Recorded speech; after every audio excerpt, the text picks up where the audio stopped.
I'm well. How are you doing? I'm doing really well. I told you I wanted to.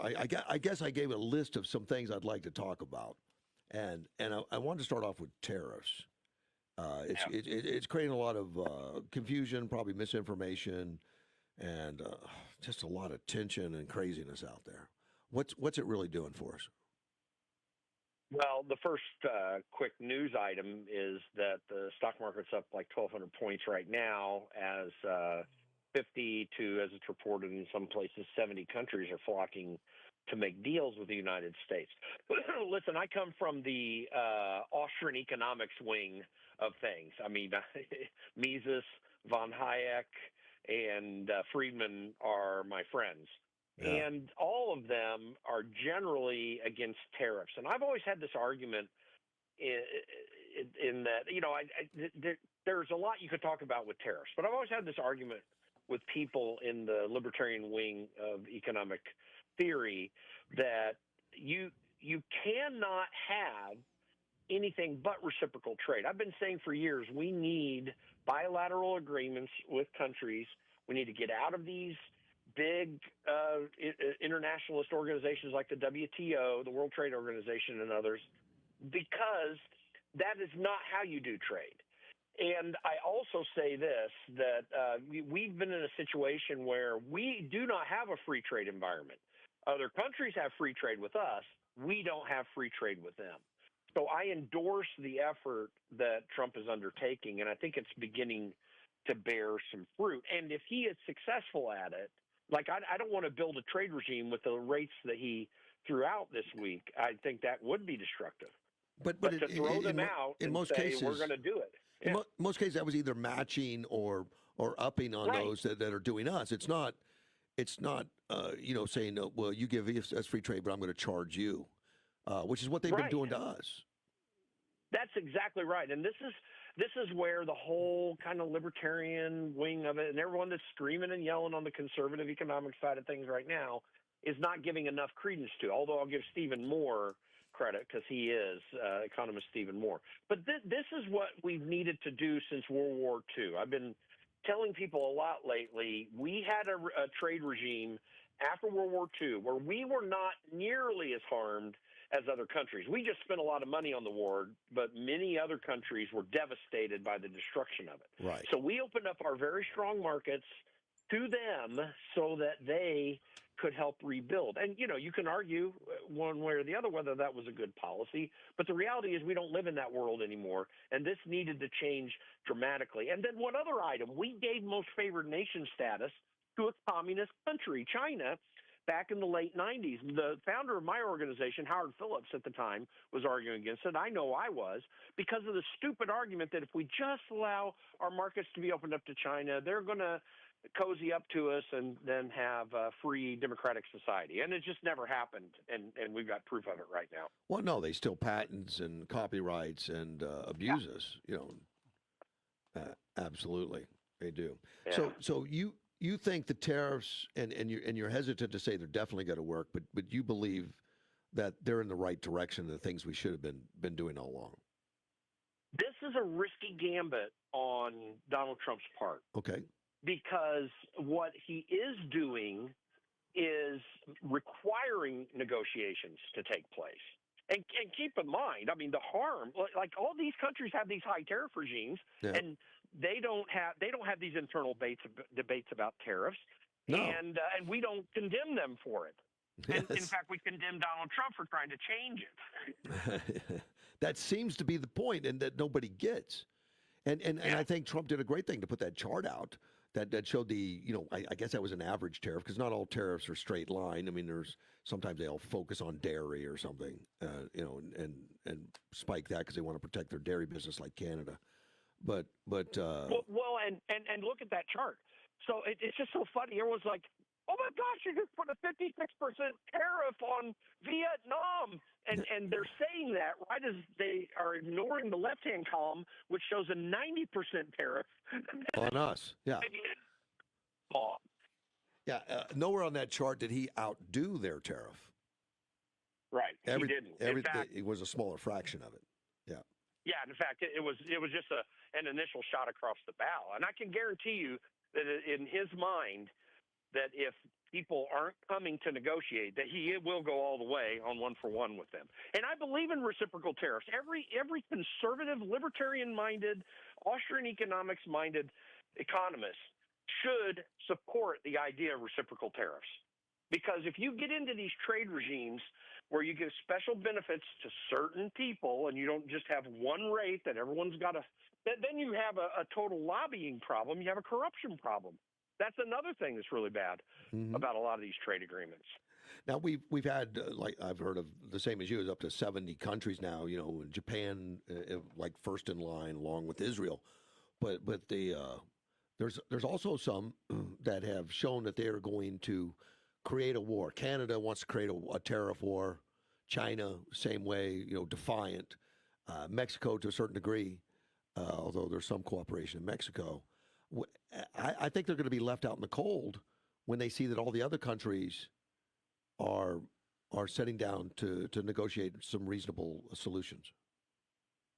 Well, and in the case of Canada, they're just under this crazy leftist Labour Party regime up there. That this guy's even worse than Trudeau, it seems. Yeah. And he's arrogant. Listen, Canada. It really, and there have been a lot of people like Doug Ford, the guy who's been the premier of Ontario, who's been really critical of Trump. But even he admits that we have by far the larger economy than they do. They can't ignore us economically. They can politically, because they're going into elections, try to say, hey, we're really tough against the United States. And I'm not against Canadians wanting to have a sense of national pride and purpose. Fine, I have no problem with that. But the rational argument here is to get all this straightened up. They will never be harmed by having a reciprocal agreement to us. And in fact, if we want open markets like we were told NAFTA was going to do for us, then have 0% tariffs on both sides instead of a big regime that monitors whether everyone's trading fairly. Because that's what even USMCA has that sort of regime to it. And these internationalist bodies are no help to anyone. Just trade fairly one with another, even if it's a low tariff going each way. Just make it the same thing for everybody, and everybody wins at the end. Because, by the way, another one of the arguments on the libertarian side of this is, how can you do this? Because you take away the efficiencies of what if it can be manufactured more efficiently and less expensively somewhere else? Why wouldn't we allow that? Well, okay, I don't necessarily disagree with that. My question is, why do we do it unfairly right now? Right. And this is why, as a philosophical and economic argument, I think Donald Trump is right to try to reset this broken regime of trade that we have around the country that benefits certain groups over others and allows countries to play games with the industries of other countries. That's just all got to change. Yeah, I think it's it that way. I was glad to see the stock market doing some differences. In fact, it's up like, well, I'm just looking at 1,400 right now, the Dow. Yeah, just a few minutes ago before I came on, it was 1,200. And it seems to be a rally, and a lot of this is just emotion. I can't believe the people that the same people that fall for it every time this happens. You know, like the world is ending, and it's all emotion at this point because none of the fundamentals have changed. Not in the least. Yeah. And the principles of economics never change. Of course, that's always the argument that's used to oppose tariffs, but their economic arguments are wrong too. Yeah. The reality is this: if you can do something efficiently and better at a lower cost, people are going to buy that product, and then other companies that would like to sell the same things are going to have to meet the same criteria to get there. And one other argument, and this is kind of an ethical, moral, even Christian biblical argument, is just kind of the golden rule. The way that business works, if you just are the greediest jerk who wanted to become a billionaire, you still have to follow the golden rule to become a billionaire because you have to produce products that people want. You have to take care of your employees so they can deliver and manufacture or produce those products in some fashion that people want. And then you have to keep cycling this process over and over again so that you can keep growing and building from there. And even greedy jerks can become billionaires by following God's law. Yeah. And that's the same thing when it comes to international, too. You know, treat the golden rule, treat everyone fairly and in the right way. And that's the regime that we're looking for, certainly the regime that Donald Trump is trying to find. Something Trump was looking for in these tariffs is to have a flood of businesses returning to America, returning manufacturing. And it looks like a lot of promises have already been made to do that. Now, time will tell to get those shovels in the dirt, but it looks like that's already made an impact. It has.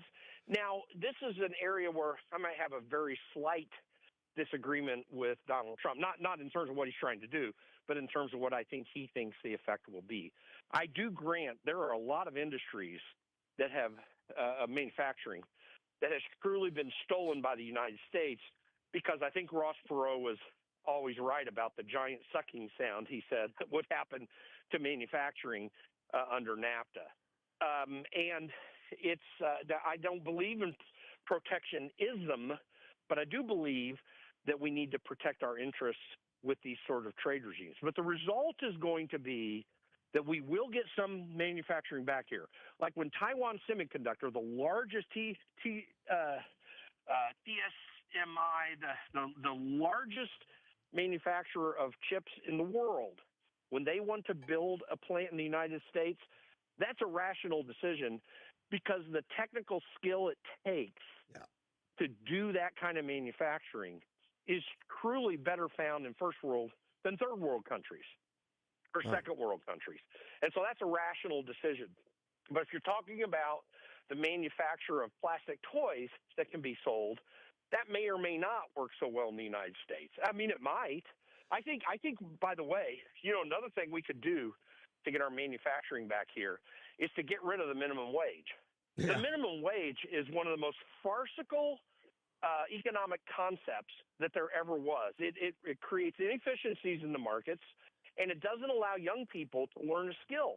Like a young teenager has about as much skill as some person in some third world country has, who doesn't have access to the kind of education and training that we have in this country. True. You know, you have people of older ages in third world countries that are being beat down by their own countries because their economic structure that the government runs is so horrible that they can't gain the kind of skills. So they're kind of consigned to that sort of, for example, manufacturing or other low-skill things that there are. But a teenager in this country is also has none of those skills and could really make a living and learn a trade if we could bring that kind of manufacturing back. That would do just as big a job of bringing manufacturing to this country as anything else. Yeah, chances of that are slim. With the left, that's one of the few things that they just beat the drum on: abortion and fair wage, which they call fair wage. Like it's somebody raising a family of four or something. Right. It needs to be the minimum. Although the federal minimum is, what, 7.25? The minimum in Arizona is like 15. You know, we had a referendum pass, which we're a referendum state, which is ridiculous. But you know, a lot of money will change the Constitution in Arizona, and that's what happened. Now, the positive benefit of that is the very first attempts at having people be able to contribute money so kids could get out of public school to private school came from referendums there back in the day when I used to live in Arizona. Oh. But, you know, this is, you're right, it's a challenge. I lived in Colorado for a long time, same thing. But, you know, this minimum wage thing is economically wrong. I know you didn't have me call to talk about that, but the minimum wage thing is just economically invalid because you can't pay people the wage that is commensurate with the skill that they have. And that harms young people from being able to learn a trade, learn a skill, learn how to work, just basically how to work. Mm-hmm. We don't have that. How many young kids? I mean, I was born in the 60s, late 60s. How many kids are working and doing things like kids in my generation, in the Gen Z generation did? Gen X, excuse me, not very many. No. It's not the same. No. They're sitting on their telephones. that their parents bought them and playing games, video games during the summer. I grew up with, but we had to work. Yeah, minimum wage was $1.25 when I was old enough to work. So, yeah, it was a lot different. But people were willing to hire you; they could do that. Federal grants. I was reading on today's local paper here in Yuma a little bit of whining about the federal grants being eliminated and the harm it's going to do to our public health. And getting into the story, it was federal grants that were set up and put out there for COVID, which is not an epidemic anymore. I mean, and yet we've got we're working off of 4 or 5 grants from the federal government in order to hire workers to work all over in our rural areas and do a lot of stuff. And they don't want to give it up. It's kind of like you start a program, we can never end it. But these federal grants that are out there, I guess they're given a look over, but it's being demonized. It's front page of the paper this morning on the federal grants are going to harm us. How are we heading in the right direction of federal grants? I guess we're seeing a lot of protests, a lot of people picking up Doge is the worst guy in the country and all that stuff. Well, the only thing that they're protesting for is bureaucrats. Yeah, and these bureaucratic nightmares like USAID that are thankfully getting shut down. But these grants really bring to light the statement that Ronald Reagan made many years ago that in this world nothing approximates eternal life any closer than a government program, because we added. Remember that the CARES Act in this time of year in 2020 was passed, and they were going to voice vote a $2.5 trillion COVID relief bill, so-called relief bill. It's crazy. All of that spending, this grant situation exposes, has remained all this time. Right. The federal budget, the total federal spend in 2019 before COVID was about $4.5 trillion. That's all money spent out of the federal government, discretionary and non-discretionary spending. And this fiscal year, it'll be $7 trillion. Yeah. So what we find out, even if we adjust for inflation and keep the 2019 spending, the spending this year would have been roughly around $5.35 trillion, right around there, if you adjust for inflation. So every bit of that COVID spending has remained, and there's no reason for it to have remained. It should have been pulled back immediately. If we just pulled back every specific spending program that was created in the CARES Act and rescinded it today, which we should be able to do, then we would have a balanced budget right now in terms of our annual deficits, roughly, because some non-discretionary spending increases. You got the baby boomers, and the Gen Xers starting to come into retirement program or getting close to that. But nonetheless, we would still be able to not have this $2 trillion of waste if we just got rid of everything that was authorized by the CARES Act. But you got left, and we should. You got leftists right now screaming and yelling in the streets, but they're destroying jobs. They're taking away jobs. I mean, yeah, these are jobs where people don't go into work, jobs where the buildings are empty and we're paying them to stay home, jobs that were necessary because of a pandemic that has since lapsed. But I guess the message isn't out there that it's wasteful. And we're not getting mainstream media on board. We're not getting anybody on board talking about the entire picture. No, we're not. And this is day 78 of Democrats for the bureaucrats. That's literally what these people are in the streets arguing for. We save the federal employees, and everyone else in the country is sitting back saying, well, no, I kind of really rather have my job saved. And they really get upset if you tell them two interesting statistics that most people don't think about.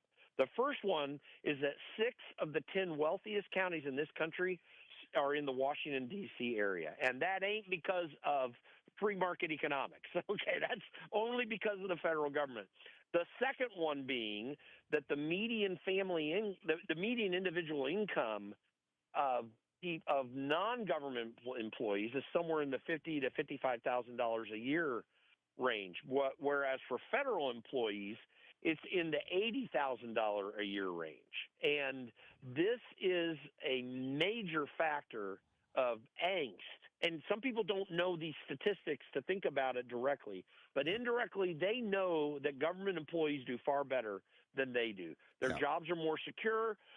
They never go away. They get far better benefits. I mean, even state and local employees who probably make something closer on a median range than your average American, they still get wildly wonderful benefits in health care and retirement and pension plans that average Americans don't get. And Democrats stand for that. That's what they stand for. They stand for major corporations and for government employees. They do not in the least in any of their policies stand for average people. When Bernie Sanders is out there talking about how walking wages aren't available to people, none of his policies would do anything for that. He just makes that a talking point so he can advance his otherwise curious political agenda that allows him to have 3 very expensive homes. I'm running low on time, but deportations I want to discuss. The left also stands for no deportations.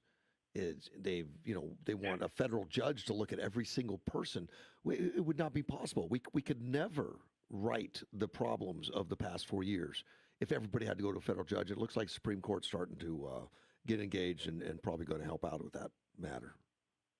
They did. There were a couple arguments that came out. They seemed fallacious to me to say that there are some rights of illegal aliens. The Alien Enemies Act does allow Trinidad Aragua to be thrown out of the country, criminals to be thrown out of the country. But I would also argue that federal law, as it exists today, and by the way, has existed since the 1986 Immigration Reform Act that Ronald Reagan so auspiciously signed, it gives the administration a high degree of levity to get rid of people out of this country who have come here illegally. There can be potentially a judicial process for some of these people and by law, but the reality is this: if you come here illegally, you should not be able to stay here. You should be asked to go away. But the real brilliance of the approach that the Trump administration is taking is we don't know yet. I haven't seen numbers of self-deportations. No. I guarantee you there is a decent amount of self-deportation taking place.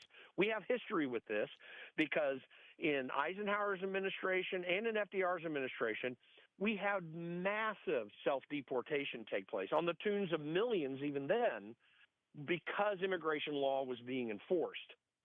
So when you enforce immigration law, you send a message to others who are here illegally that they might be sought after as well. And a lot of them will not want to suffer the pain of deportation and just figure out ways to go back to their countries. But and I know we're short on time here, but I just want to say this whole immigration thing, let's keep in mind, people are coming to this country.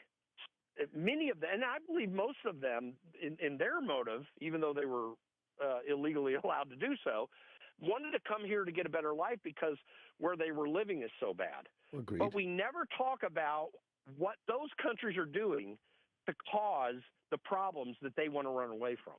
No one talks about that. And it figures into a lot of what we're discussing, even about tariffs right now. There are so many countries who have poor government and economic situations that harm their people, and it is right for us to act in a way that can allow us to assert the moral authority to say, get your own act straight. Sure. We're not going to pay for everything, and we don't need to, and we don't have to. But we can have a process of allowing people to get here in a legal manner, and that does exist. And it's beneficial to people as well too. And we could reform some of it, but certainly not amnesty. We have a good immigration system on the books if we would only have it administrated by Republican and Democrat presidents that get elected, and we have not had that for a long time. Looks like we're trying to write it. Jim, I appreciate it. Give out your website again so listeners can stay in touch with you. Sure. They should go to theconservativecaucus.org. That's THE, conservativecaucus.org. All right, man. I appreciate the call. Thank you for what you do, man.